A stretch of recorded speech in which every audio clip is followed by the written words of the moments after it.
One more person whom all of you will no doubt put your hands together for, the one and only Salman Khan. Thank you so much, Salman, for being with us. You're welcome. You're welcome. Thank you. Thank you for inviting me here.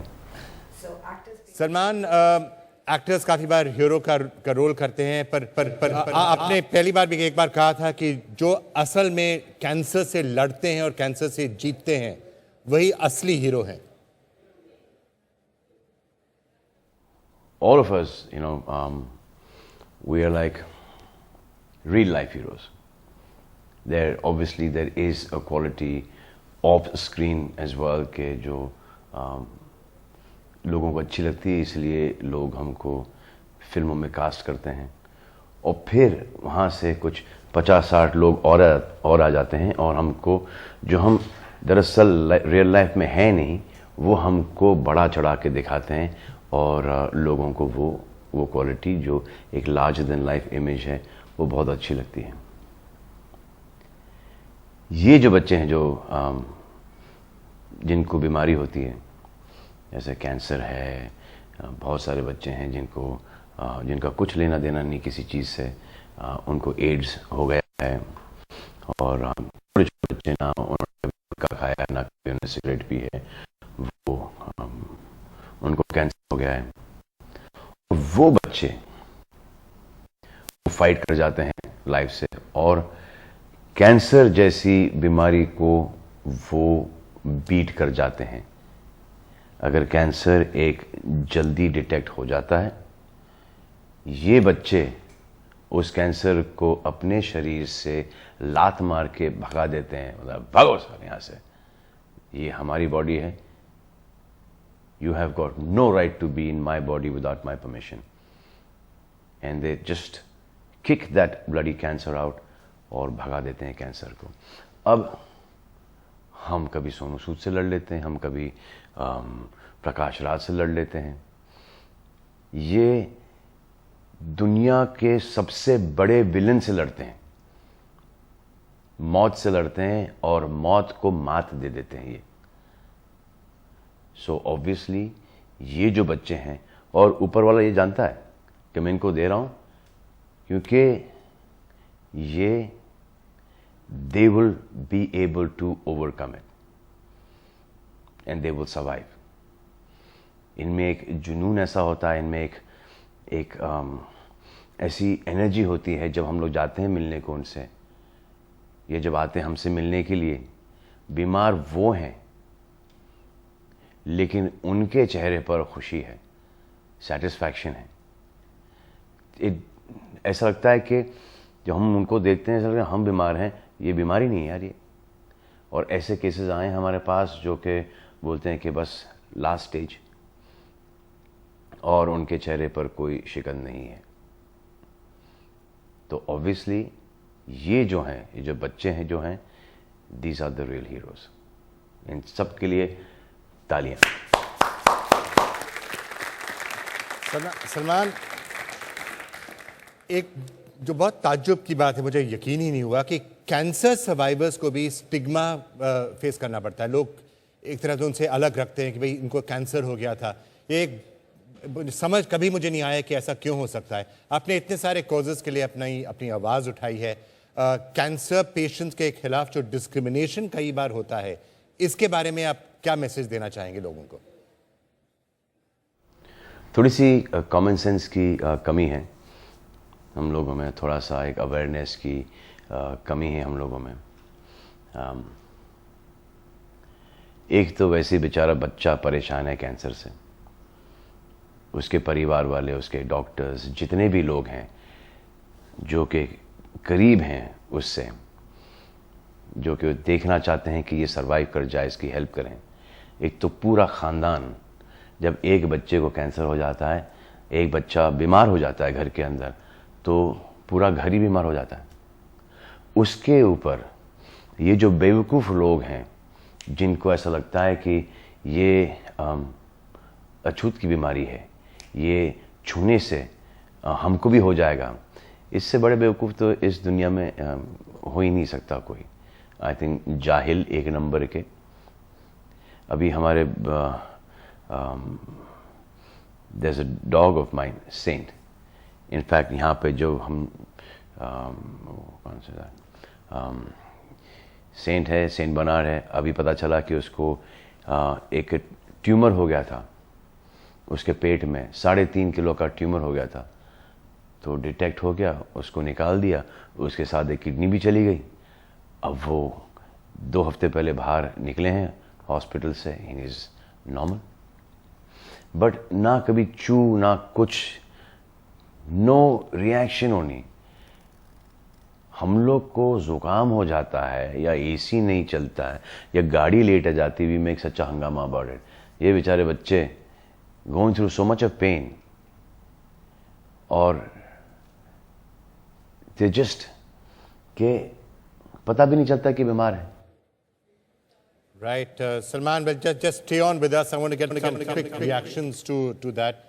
Dr. Advani, if I could just start off by asking on that specific question that Salman was mentioning, and I think it's important to let everyone know this very clearly. I don't understand why there should be a stigma about any disease.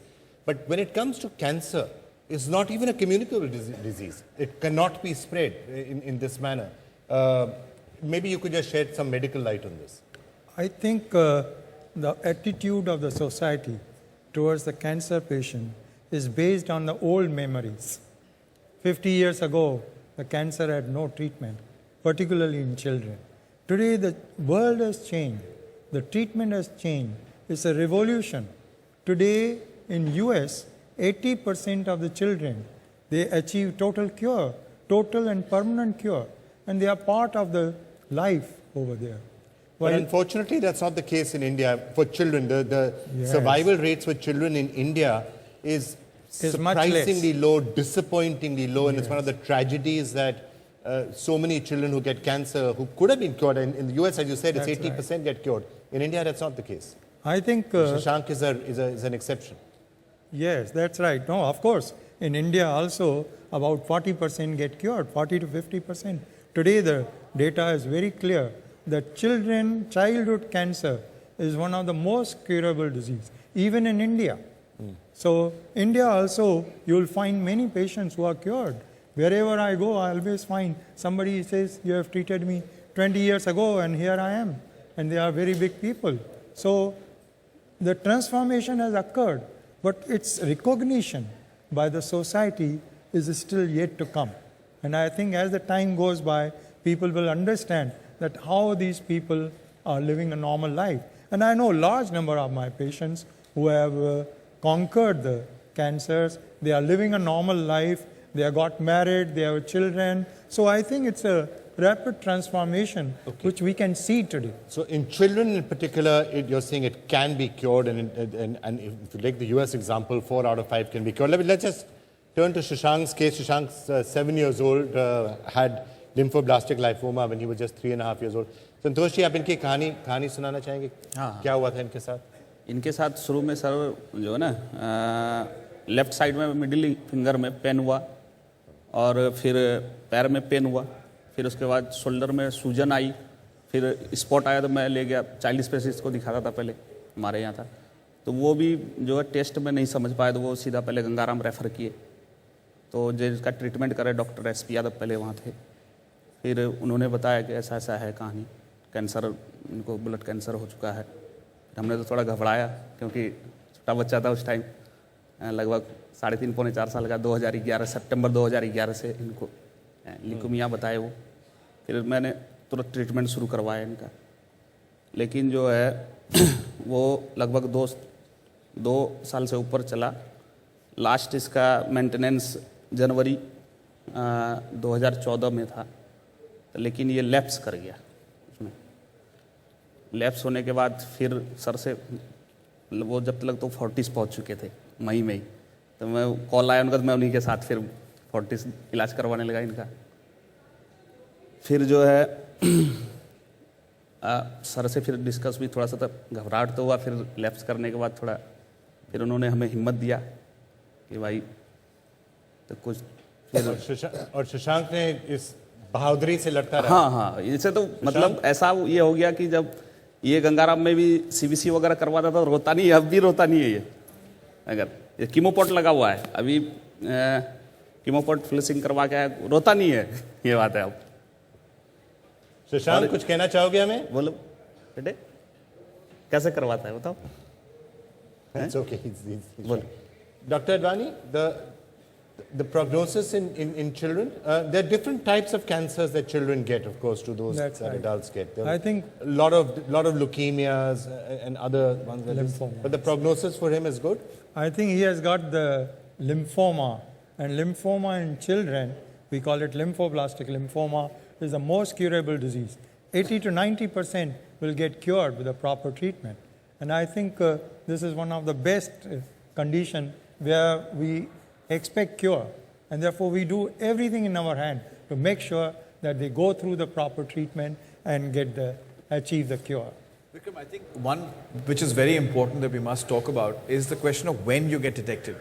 And I think that's what goes back to early diagnosis and awareness. What you can find in stage 1 cancer and treat and come back to a normal lifestyle. If you do stage 3 or stage 4, it's a completely different ball game.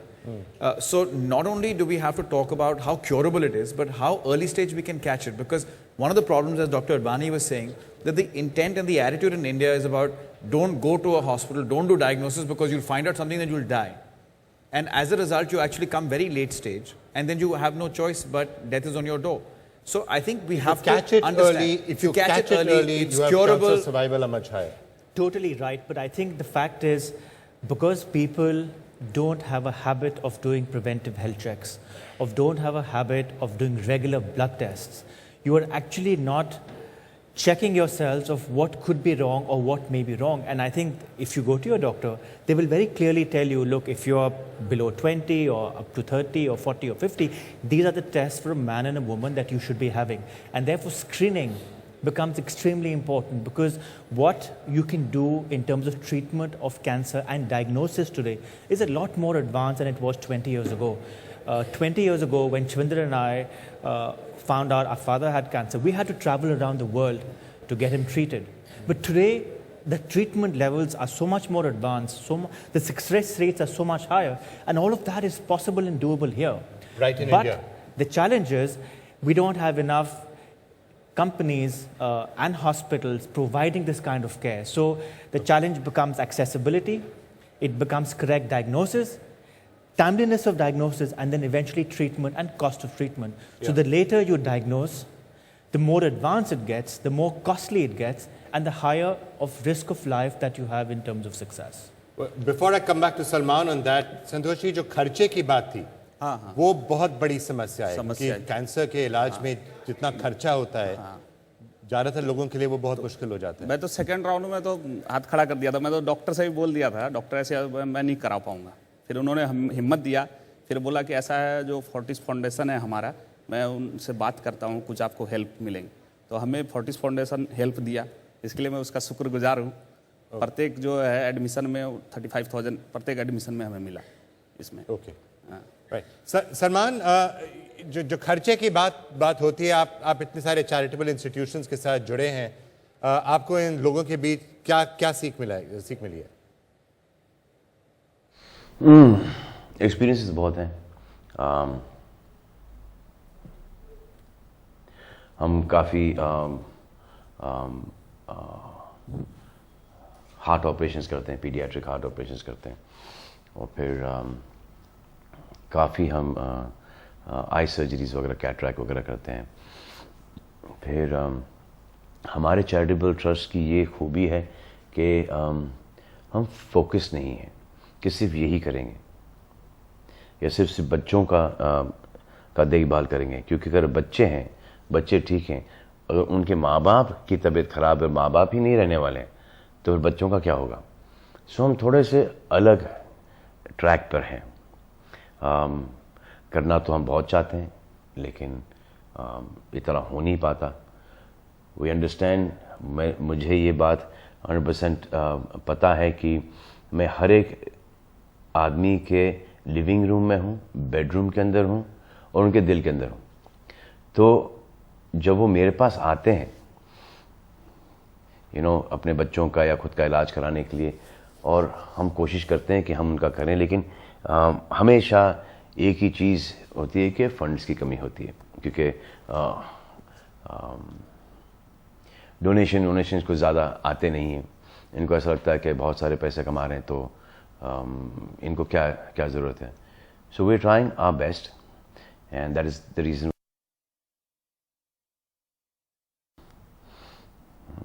कुछ भी कितने भी बड़े हो जाएं, कितने भी पैसे डाल लें हम, अगर पैसे किसी की ज़िंदगी बचा सकते हैं तो I am sure we will never be able to have all that money to see that all those kids are are healthy. So this is our struggle and that's the reason why लोग मुझसे कहते हैं कि being human को तुम इतना जो charitable trust है इसको पब्लिसाइज क्यों नहीं करते हैं। अब इसलिए नहीं करते हैं कि जितना पता चलेगा लोगों को उतने लोग आएंगे और उतने लोग डिसअपॉइंट होकर जाएंगे, क्योंकि वैसे ही हम कुछ बहुत ज़्यादा दिन का स्पेंड कर रहे हैं। तो उसको अभी थोड़े से बिजनेसेस बढ़ाएंगे, जैसे कि क्लोथिंग लाइन है, फिर 3-4 चीज़ें और शुरू कर रहे हैं। वहाँ से नोट आएंगे तो वो नोट चले जाएंगे टैक्स देने के बाद चैरिटेबल ट्रस्ट के अंदर, और फिर वो वापस से हिंदुस्तान के अंदर चला जाएगा बच्चों के इलाज वगैरह के अंदर। तो we trying to do a lot. Cancer काफ़ी केसेस हमने कैंसर के देखे हैं, और कैंसर एक ऐसी बीमारी है आजकल जो कि अगर फर्स्ट सेकंड स्टेज के अंदर डिटेक्ट हो गई तो आप कैंसर की वाट लगा सकते हैं। You can just destroy, you can kill it. Most of the cancer detected early is 100% curable. तो मशवरा ये है कि आवन जावन में एक आध चेकअप करवा लो, ताकि ये ऐसा नहीं होना चाहिए कि लास्ट स्टेज पे, थर्ड स्टेज पे पता चला कि आपको कैंसर है। एक चेकअप कराना बहुत ज़रूरी है 6-8 महीने के अंदर। मैं भी कराता हूँ, सब कराते हैं। और वो कभी कभी ऐसा लगता है कि अरे चले जाएंगे तो पता नहीं क्या निकल आएगा।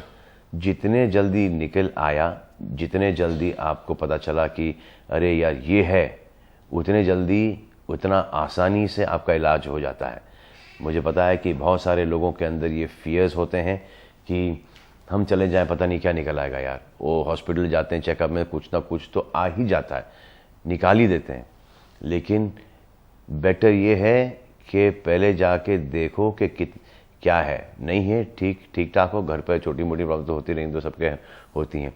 लेकिन अगर खुदा ना खास्ता कोई बड़ी प्रॉब्लम है, कोई हार्ट का इशू है या कोई कैंसर का इशू है, तो इसको जितने जल्दी डिटेक्ट करके इसको सुलटाओ, इसका ट्रीटमेंट कराओ, इसका इलाज कराओ, उतना आसान है, उतना बेटर है और 100% इलाज है। Right, Salman. Dr. Advani, just wanted to ask you one question, especially when it comes to pediatric cancer. From whatever we've understood about cancer, or we thought we'd understood about cancer, a lot of it is about the deterioration of your DNA. So it's supposed to be a disease of the elderly. That by that much time, your lifestyle problems have had a chance to kick in. Your genes are not duplicating and multiplying properly. Your DNA, those errors have crept into it. How does that explain childhood cancer? Yeah, in contrast to the adult cancer, which is more related to the environment, the childhood cancer is more related to the inside molecular gene control. And due to something which we understand very little, the controlling gene, which control the cell proliferation and cell growth, they get altered, or we call it mutation. And that's how the patient can develop the cancer in any area, whether it is in the blood, we call it acute lymphoblastic leukemia, then lymphoblastic lymphoma, kidney, we call it Wilms tumor, and in the testes, we call it germ cell tumor. So you can get a variety of tumor in different organs. But in the children's cases, it's just happening inside them thanks to genetic and other causes. Absolutely. It's not because of, obviously it can't be because of lifestyle in their cases. It's not those things that we were saying, obesity or smoking or alcohol. It's molecular or gene. Molecular or gene. Yeah. In some cases, hereditary as well? It is. Rare, There but is about there 10%, I are, understand. yeah, there are certain percentage where it comes because of your genes, and therefore if that is the case, if it's there in your family, then you need to make sure you're getting the right amount of tests on a regular basis for your children. Salman, बच्चों तो खैर lifestyle changes नहीं कर सकते हैं, but जो बड़ों की बात होती है, आप एक तरह से इतना ध्यान देते हैं तंदुरुस्ती पर, आप एक्सरसाइज करते हैं, क्या आप लोगों को ये भी कहेंगे कि उनको अपनी लाइफस्टाइल ठीक कर लेनी चाहिए? क्योंकि अगर लाइफस्टाइल पर कंट्रोल हो जाए तो बहुत सा कैंसर अपने आप चला जाएगा, या कैंसर आएगा ही नहीं पहली बार. You have to live really healthy, be like me, work out, take care of your diet, etc., etc. Sleep little, use your time for all the good things in life. Smoking is a big no. Lifestyle, healthy lifestyle, nothing better than that. तो ये जो बकवास चीज़ें हैं जैसे कि cigarette है और फिर सिगरेट और शराब का कॉम्बिनेशन है, लेट नाइट्स है, फिर गुटखा है, ये पान मसाला टाइप्स का, वो all that stuff, that is guarantee. अभी वो पता नहीं चलता कि कैंसर, ये बोलोगे कि यार बच्चे, वो ये देखो बच्चे, इन्होंने कभी सिगरेट को हाथ नहीं लगाया, कभी ना गुटखा पिया, ना कभी शराब पिया, ना कुछ किया है, इनको कैसे हो गया? अब वो हो जाता है, लेकिन इससे तो गारंटी है कि ये काफ़ी सम पीपल सर्वाइव इट. और सिगरेट का और गुटखे का ये चक्कर है कि हमेशा जब आप छोड़ना चाहते हो तो आप देखते हो कि आपसे कम उम्र में वो कोई बच्चा पी रहा है, और फिर आपसे कोई बुजुर्ग हैं जो कि 70-80 ईयर्स के हो गए और सुट्टे पे सुट्टा मारे जाए, तो फिर इनको नहीं हो. लेकिन जहाँ ये थॉट आ जाता है वो 100% गारंटी आता है कि ये कुछ ना कुछ, your body is telling you to stop it. और जिसने नहीं छुआ, is the best thing ever, best thing ever. तो ये गुटखा है, ये सिगरेट है, इससे जितना दूर रह सकते हो उतना, मतलब कि मीलों, मतलब कि बहुत लंबा, इतना दूर रहो. Okay, that's really good advice there from Salman. Salman, before you go, you've been associated, of course, with the Fortis Foundation. Just the fundraising that we're trying to also raise some money for children to help in their treatment, because it is really expensive for them. How's this entire experience been for you? Your experience कैसा था? Simple है. ये पता नहीं कहाँ से आया ये, but one day I was passing, I was just, I think about 14-15 years old, and I was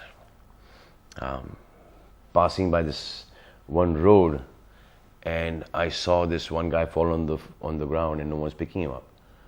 So I picked him up, put him in my car, and I took him. Not for any reason ke he's a great guy, it's a good gesture. It's a selfish thing. Okay, one day that if I'm fallen down somewhere like that, or some of my friends or family, people should not just stand there or just cross by. There should be somebody like me to, pick that dude up and take him to the hospital. And it started from there. We used to live at Bandstand. We still live at Bandstand, same building for about 30 years, Galaxy Apartment. तो वहाँ पर अभी तो promenade बन गया, पहले वहाँ पर वो एक पैरापिट हुआ करता था. Motorcycles, cars used to come full speed, turn करते थे, बैंक करते थे, स्किड होते थे सीधा समुंदर के अंदर. I swear, Arbaz and me and the fishermen from down, every week we used to get out 1 or 2 people, every single week 1 or 2 people from the sea. कभी हाई टाइड में तो कभी लो टाइड में, and they used to be folded, चेहरे फटे हुए, and so from there our thing of getting into this charitable angle. And then dad and mom have been very charitable right from the beginning, but it's also a thing ke ab hai to karo,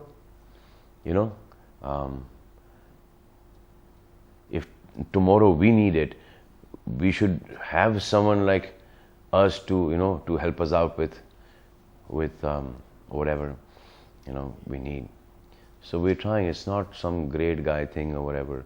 Some people just like that. Manufacturer defect. It comes from my father's genes, my mother's genes. I can't take any blame for this. समझा? So now we've done this thing with Fortis, the Little Heart program, which this year we have done about 700 plus heart, छोटे छोटे बच्चों के heart surgeries की हैं. We want that number to reach 1,000 now in this month and a half, 2 months.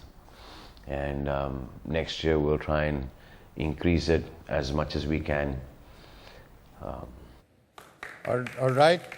Right, Salman, thank you so much for joining us, and we will play some of the messages that you were giving us later also, especially the ones about lifestyle and how you need to be really, really careful in all of that.